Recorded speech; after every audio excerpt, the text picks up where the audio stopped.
आकाशवाणी मुंबई.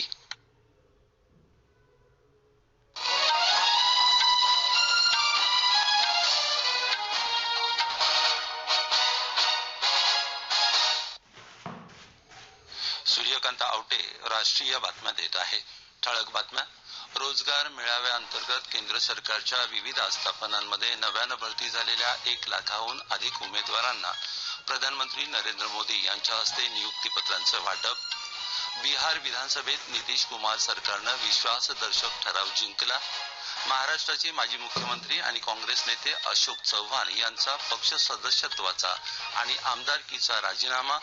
जानेवारीत किरकोळ चलन फुगवट्याचा दर 5.1% आणि मुंबई शेअर बाजाराच्या निर्देशांकात 523 अंकांची घसरण.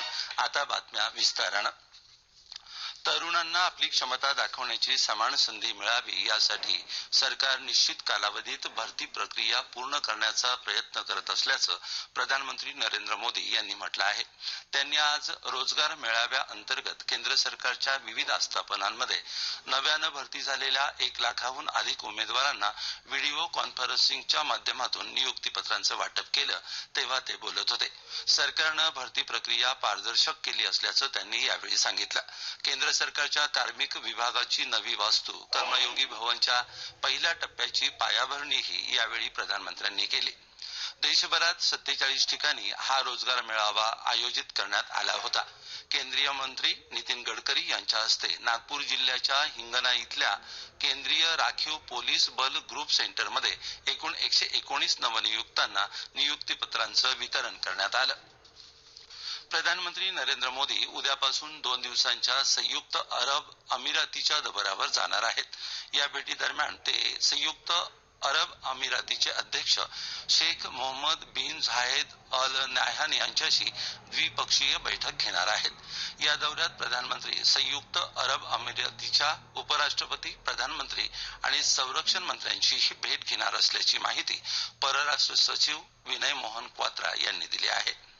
दुबई इथं होणाऱ्या जागतिक सरकार शिखर परिषदेत प्रधानमंत्री सहभागी होणार आहेत. संयुक्त अरब अमिरातीच्या दौऱ्यानंतर प्रधानमंत्री बुधवारी कतारची राजधानी दोहाला रवाना होणार आहेत.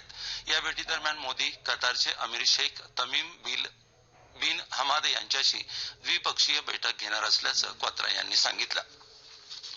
बिहार विधानसभेत नितीश कुमार यांच्या नेतृत्वाखालच्या राष्ट्रीय लोकशाही आघाडी सरकारनं आज विश्वासदर्शक ठराव जिंकला. या ठरावाला 129 सदस्यांनी पाठिंबा दिला. राजद, काँग्रेस आणि डाव्या पक्षांनी मतदानावर बहिष्कार टाकला. 243 सदस्यांच्या बिहार विधानसभेत रालोआला भाजप, संयुक्त जनता दल, हिंदुस्थानी आवाम मोर्चाच्या सदस्यांसह एका अपक्ष आमदारांचा तर राजद आणि काँग्रेस युतीला 114 आमदारांचा पाठिंबा होता. बहुमत सिद्ध करण्यासाठी 122चा आकडा पार करण्याची गरज होती. अधिवेशनाच्या आजच्या पहिल्या दिवशी अध्यक्ष अवध बिहारी चौधरी यांच्या विरुद्ध भाजपा आणि जेडीयू सदस्यांनी आणलेला अविश्वास प्रस्तावही संमत झाला.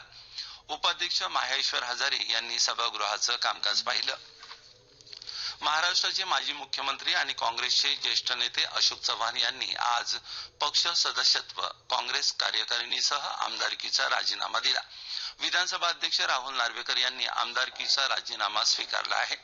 आगामी राजकीय वाटचालीला निर्णय अजून घेतलेला नसून येत्या 2 दिवसात निर्णय जाहीर करू, असं ते मुंबईत वार्ताहरांशी बोलताना म्हणाले.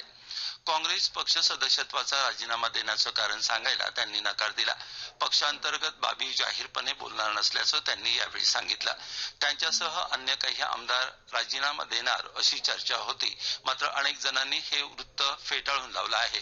तसंच चव्हाण यांच्याशिवाय अन्य कुठल्याही आमदाराचा राजीनामा मिळणार नसल्याचं नार्वेकरांनी स्पष्ट केलं आहे. काँग्रेसचे बहुतांश आमदार आमच्या संपर्कात आहेत. हे सर्व आमदार उद्या मुंबईत येणार आहेत. बुधवारी आणि गुरुवारी विधिमंडळ पक्षाची बैठक होईल, असं माजी मुख्यमंत्री पृथ्वीराज चव्हाण यांनी सांगितलं. मुंबई महापालिकेतल्या 2 माजी नगरसेवकांनी आज दुपारी भाजपामध्ये प्रवेश केला. विरोधी पक्षांचे काही चांगले नेते भाजपाच्या संपर्कात असल्याचं यावेळी उपमुख्यमंत्री देवेंद्र फडणवीस यांनी सांगितलं. नांदेड महापालिका क्षेत्रात विकसित भारत संकल्प यात्रेच्या दुसऱ्या टप्प्याचा आज समारोप झाला. तिथल्या प्रधानमंत्री आवास योजनेच्या लाभार्थी लक्ष्मीबाई पांचाळ यांनी सांगितलं, आमचे घर आज कंडिशन नव्हती बांधकामाची. आमचे मालक ऑटो चालवतात, तर आम्हाला घरकुल योजना भेटल्यामुळे आमचं घर असं बांधकाम चांगलं झालेलं आहे. या राष्ट्रीय बातम्या आकाशवाणीच्या मुंबई केंद्रावरून देत आहोत. गेल्या महिन्यात किरकोळ चलन फुगवट्याचा दर 5.1% राहिला. 3 महिन्यातला हा सर्वात कमी दर आहे. केंद्रीय सांख्यिकी आणि कार्यक्रम अंमलबजावणी मंत्रालयानं आज याबाबतची आकडेवारी प्रसिद्ध केली. खाद्यान्नाचे दर कमी झाल्यामुळे ही घट झाली असल्याचं त्यात म्हटलं आहे.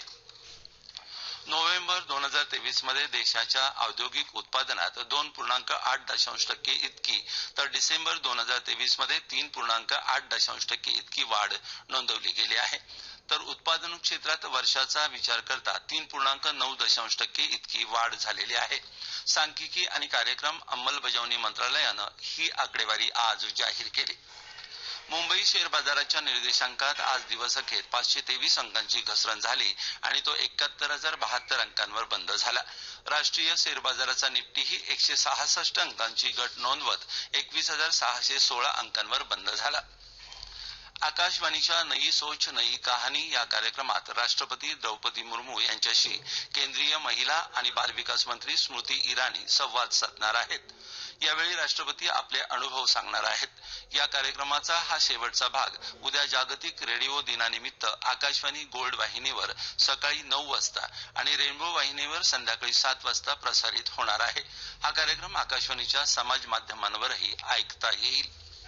कोविड-19च्या पार्श्वभूमीवर आरोग्यविषयक आणीबाणी स्थितीचा मुकाबला करण्यासाठी आंतरराष्ट्रीय सहकार्याची तातडीची गरज असल्याचं WHO अर्थात जागतिक आरोग्य संघटनेचे संचालक टेड्रोस अधानॉम घेब्रेयेसस यांनी आज सांगितलं. ते जागतिक शासन शिखर परिषदेत बोलत होते. जागतिक आरोग्य संघटनेच्या उपक्रमांना जागतिक पातळीवर चांगला प्रतिसाद आणि पाठिंबा मिळत असल्याचं ते यावेळी म्हणाले. संसर्गजन्य आजारांसाठीच्या सज्जतेसाठी सर्वसमावेशक आंतरराष्ट्रीय सहमती तयार झाली पाहिजे असं सांगून त्यांनी देशांमधली एकजूट आणि सहकार्यावर भर दिला. श्रीलंका आणि मॉरिशसमध्ये भारताच्या युनिफाईड पेमेंट इंटरफेस अर्थात UPI सेवा आणि मॉरिशसमध्ये रुपे कार्ड सेवांचा आज प्रारंभ झाला. प्रधानमंत्री नरेंद्र मोदी, श्रीलंकेचे राष्ट्रपती रानिल विक्रमसिंघे आणि मॉरिशसचे प्रधानमंत्री प्रविंद जुगनाथ यांनी दूरस्थ माध्यमातून या सेवांची सुरुवात केली.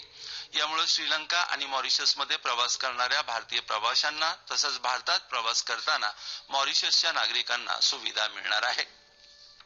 महर्षी दयानंद सरस्वती यांनी 19व्या शतकात देशाला सामाजिक न्याय आणि आधुनिकतेचा मार्ग दाखवला असल्याचं राष्ट्रपती द्रौपदी मुर्मू यांनी म्हटलं आहे.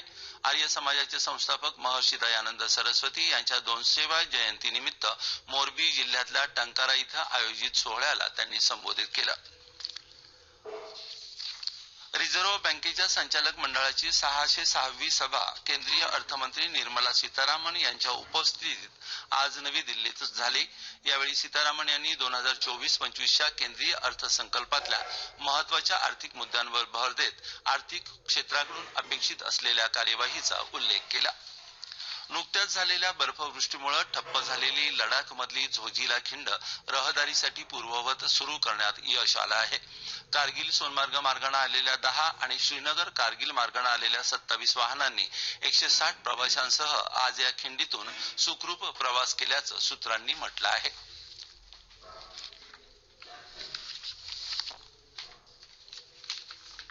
बारा बलुतेदारांसाठी संत गाडगेबाबा आर्थिक मागास विकास महामंडळ स्थापन करण्याची ग्वाही मुख्यमंत्री एकनाथ शिंदे यांनी दिली आहे. राज्यातल्या 12 बलुतेदार समाज संघटनांच्या शिष्टमंडळानं आज मुंबईत मुख्यमंत्र्यांची भेट घेतली. त्यावेळी ते बोलत होते.